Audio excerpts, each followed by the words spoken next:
फेरि पनि नयाँ भिडियोको साथ उपस्थित भइसकेको छु। भिडियोलाई अन्तिमसम्म हेरेर साथ दिनुहुन्छ भन्ने अपेक्षासहित प्रश्नोत्तरहरू सुरु गर्न चाहन्छु।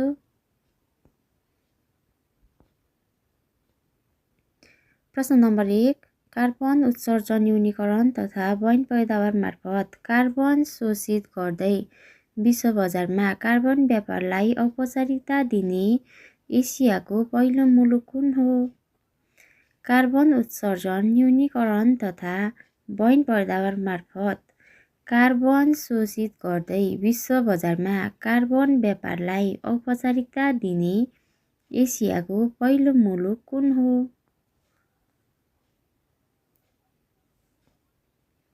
नेपाल। प्रश्न नम्बर 2, नेपाल र साउदी अरब बीच श्रम सम्झौतामा हस्ताक्षर कहिले भएको हो?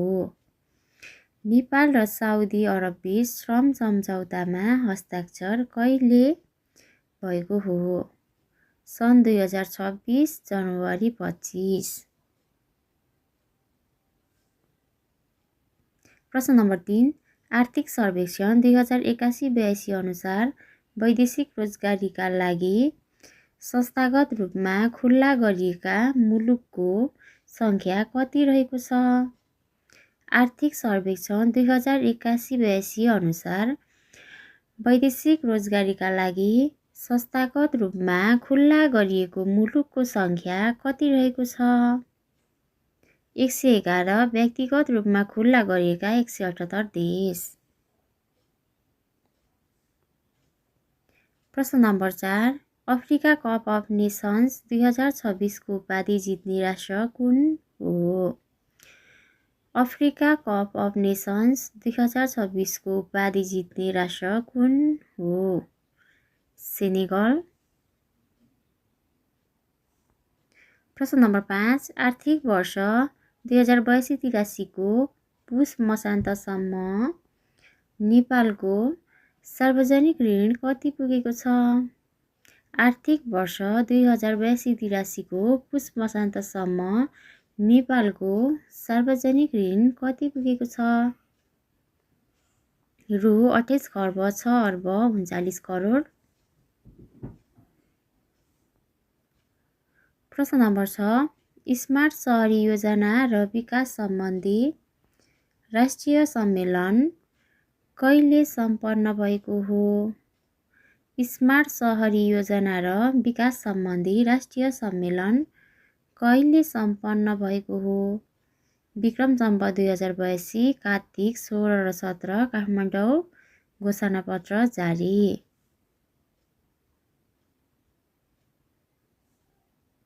प्रश्न नम्बर 7, सरकारले विभिन्न 6 सेवा क्षेत्रलाई राष्ट्रिय परिचय व्यवस्थापन सूचना प्रणालीमा जोड्ने निर्णय कहिले गरेको हो?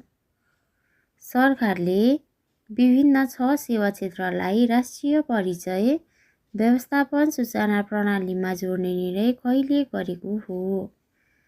विक्रम सम्वत 2082 कार्तिक 12। प्रश्न नम्बर 8, पछिल्लो प्रतिवेदन अनुसार एआई प्रयोगमा नेपाल कतिऔं स्थानमा रहेको छ? पछिल्लो प्रतिवेदन अनुसार एआई प्रयोगमा नेपाल कतिऔं स्थानमा रहेको छ? 76औं स्थान 147 देशमध्ये। प्रश्न नम्बर 9, जतिसुकै प्रयास गरे पनि सूर्य, चन्द्रमा र सत्यलाई कहिल्यै छोप्न सकिँदैन भन्ने भनाइ कसको हो? जतिसुकै प्रयास गरे पनि सूर्य, चन्द्रमा र सत्यलाई कहिल्यै छोप्न सकिँदैन भन्ने भनाइ कसको हो? गौतम बुद्ध। प्रश्न नम्बर 10, सरकारले स्वचालित मार्गबाट विदेशी लगानी स्वीकृत गर्ने अधिकतम सीमा हटाउने निर्णय कहिले गरेको हो?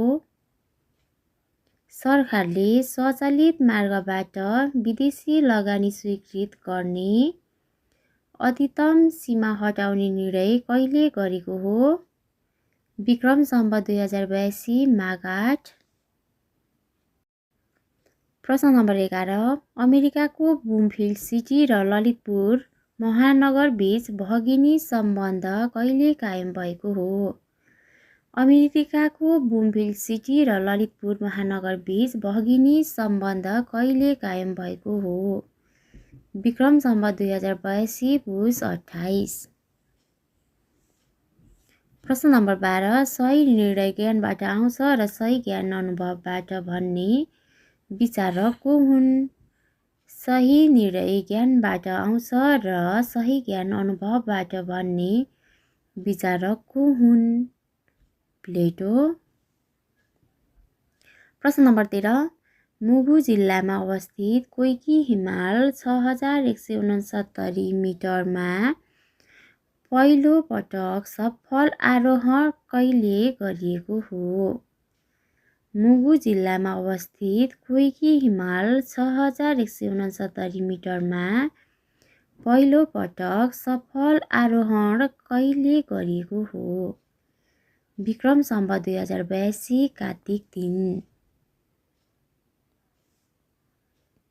प्रश्न नम्बर 14 राष्ट्रिय वाणिज्य बैङ्क लिमिटेडको स्थापना कहिले भएको हो?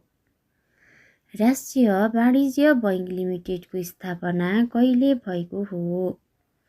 विक्रम सम्वत 2022 माघ 10। प्रश्न नम्बर 15 काठमाडौँ महानगरपालिकाद्वारा 70 वर्ष नाघेको नागरिकलाई कहिलेदेखि घरमै पुगेर स्वास्थ्य सेवा दिने निर्णय गरिएको हो?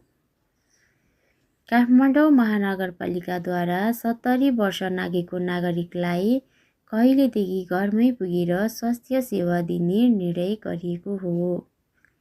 विक्रम सम्वत 2082 माघ। प्रश्न नम्बर 16 सन् 2026 जनवरी 1 देखि कार्यकाल सुरु हुने गरी संयुक्त राष्ट्रसङ्घीय सुरक्षा परिषदमा चयन भएका नयाँ अस्थायी राष्ट्र कुन कुन हुन्? सन् 2026 जनवरी 1 देखि कार्यकाल सुरु हुने गरी संयुक्त राष्ट्रसङ्घीय सुरक्षा परिषदमा चयन भएको नयाँ अस्थायी राष्ट्र कुन कुन हुन्? बहराइन, कङ्गो, लाइबेरिया, कोलम्बिया र लाटभिया।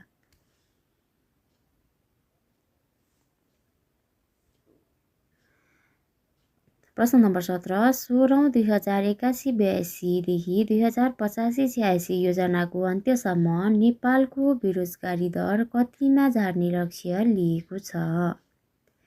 16 2081-82 देखि 2085-86 योजनाको अन्त्यसम्म नेपालको बेरोजगारी दर कतिमा झर्ने लक्ष्य लिएको छ? 5%।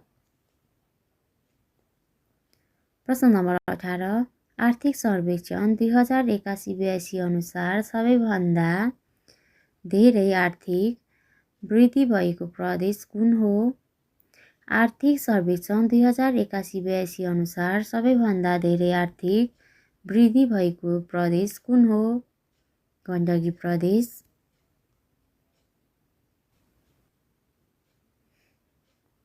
प्रश्न नम्बर 19 विश्व भन्सार दिवस कहिले मनाइन्छ? विश्व भन्सार दिवस कहिले मनाइन्छ? जनवरी 26। भिडियो कस्तो लाग्यो लाइक सेयर र कमेन्ट गर्न नभुल्नुहोला। अन्य भिडियोको साथ उपस्थित हुने नै छु। यस भिडियोबाट बिदा हुन चाहन्छु। धन्यवाद।